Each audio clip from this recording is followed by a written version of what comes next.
দেখাচ্ছি, দুটো ছবি দেখাচ্ছি আপনাদেরকে।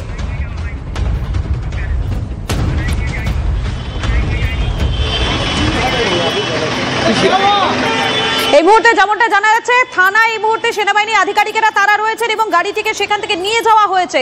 দুটো ছবি দেখাচ্ছি আপনাদেরকে, সেনা এবং কলকাতা পুলিশের যে সংঘাত আজ, সেই ছবি একদিকে দেখাচ্ছি আপনাদেরকে, আর অপরদিকে গতকালকে তৃণমূলের যে মঞ্চ, সেই মঞ্চ খুলে দেওয়া হয় সেনাবাহিনীর পক্ষ থেকে। দুটো ছবি দেখতে পাচ্ছেন আপনাদের। এবং এই মুহূর্তে কলকাতা পুলিশের পক্ষ থেকে যে সিসিটিভি প্রকাশিত করা হয়েছে, সেই ছবি আপনাদেরকে দেখাচ্ছি। দেখুন, এক এক করে গাড়ি বেরিয়ে যাচ্ছে, এরপরে আসে সেনাবাহিনীর সেই গাড়ি, এবং সেনাবাহিনীর গাড়ির পাশ দিয়ে একটি কালো গাড়ি বেরিয়ে যাচ্ছে। কালো গাড়িটি বেরোনোর পরে ডান দিকে যাওয়ার চেষ্টা করে সেনাবাহিনীর গাড়ি। কলকাতা পুলিশের বক্তব্য, যেখান থেকে ডান দিকে টার্ন নেওয়ার চেষ্টা করেছে গাড়িটি, সেখানে নো রাইট টার্ন, অর্থাৎ ডান দিকে যাওয়া যাবে না, এমনটাই কিন্তু একটা সাইন দেওয়া ছিল।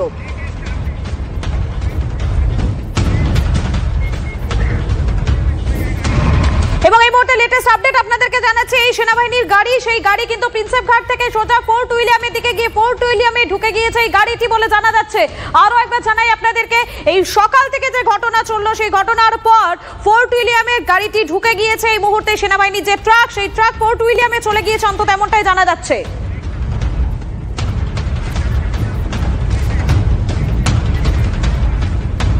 এবং এই ঘটনার পর পুলিশ এবং সেনাবাহিনীর পক্ষ থেকে তারা প্রাথমিকভাবে কি জানিয়েছিলেন একবার শোনাই আপনাদের।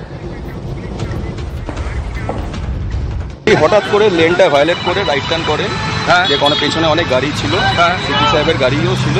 সিপি সাহেবের গাড়িটা কি চেপে দেওয়া হয়? উনি বাজেভাবেই গাড়িটা চালিয়েছেন, রাইট টার্ন করেন উনি।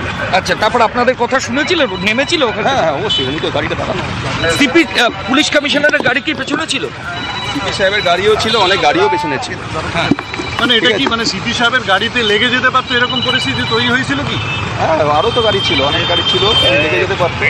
এই জন্য গাড়িটাকে আমরা সাইড করেছি। ওনাদের যারা ঊর্ধ্বতন কর্তৃপক্ষ তাদেরও জানিয়েছে। মানে খুব রাশ ড্রাইভিং ছিল? খুব র্যাশ ড্রাইভিং বলা যাবে না, কিন্তু डेंजरसली गाड़ी की गई है। तो इधर से गाड़ी हमको उधर खड़ा करना था, तो यहाँ पे तो उधर जाने के लिए रास्ता नहीं है, यहीं से टर्न होंगे। तो पीछे से कमिश्नर साहब था, हम लोग गाड़ी जस्ट चक्का खाली घुमा था खाली, और कमिश्नर साहब पार हो गए, तो उनको थोड़ा सा डिस्टर्ब हुआ होगा, इसीलिए गाड़ी को खड़ा किए। और बाकी गाड़ी आपका ओवर स्पीडिंग था? ओवर स्पीड नहीं था, मैं तो यहाँ उतरने वाला था, तो ये तो स्लो था गाड़ी। लेकिन अब तो ओ लेन पे था ना?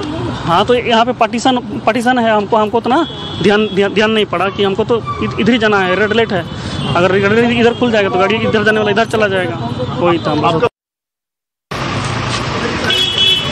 সেনার তরফ থেকে একজন আধিকারিক এলেন এবং এই মুহূর্তে দেখো, রাইটার্সের সামনে যে জায়গাতে পরিস্থিতি তৈরি হয়েছিল, সেখান থেকে আমরা যেটা দেখলাম যে হিয়া স্ট্রিট থানাতে এই সেনার যে ট্রাকটি সেটিকে নিয়ে যাওয়া হচ্ছিল, কিন্তু মাঝ রাস্তায় এসে এই গাড়িটি কিন্তু দাঁড়িয়ে যায়। এবং তারপর আমরা এই মুহূর্তে যেটা হবে যে গোটা বিষয়টি কোন দিকে যেতে চলেছে।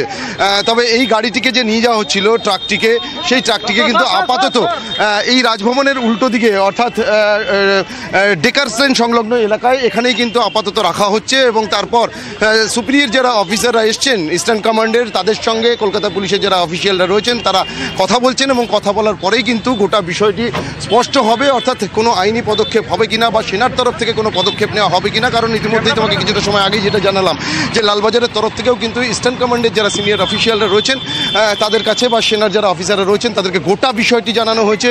অর্থাৎ কলকাতার পুলিশ কমিশনারের গাড়ি এই সেনার ট্রাকের জন্য যে একটা বিপদের সম্মুখীন হতে পারতো বা বড়সড় দুর্ঘটনার মুখোমুখি হতে পারতো, সেই কারণেই কিন্তু গাড়িটিকে আটক করা হয়। এবং গাড়ির যিনি সেনার চালক ছিলেন এবং এছাড়াও আরও যে সেনা অফিসার রয়েছেন, দুজনকেই কিন্তু আপাতত কলকাতা পুলিশ এই গাড়ির সঙ্গেই রেখেছে।